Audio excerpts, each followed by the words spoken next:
Hello guys, അപ്പോൾ 12:22 ഈ സമയത്ത് ഉറങ്ങണ എന്നെ വിളിച്ചെണിപ്പിച്ചിട്ട് ഇക്കാക്കോ ചായ കുടിക്കാൻ പോകാമെന്നും പറഞ്ഞ് വേളം വെച്ചപ്പോൾ ഞങ്ങൾ വേഗം റെഡി ആയിട്ട് പോവാണ് കേട്ടോ. എങ്ങോട്ടൊന്നും എനിക്കറിയാൻ പാടില്ല. നമ്മൾ പോവാണ് ഗൈസ്.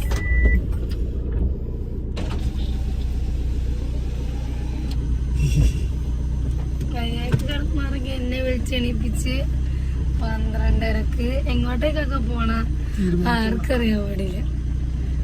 ഭ്രാന്തന്നെ.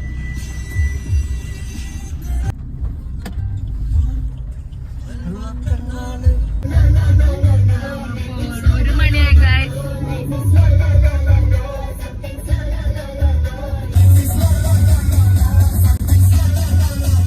ഇന്ന് കാണുന്നില്ല, മഞ്ഞാണ് ഫുള്ള്. ചക്ക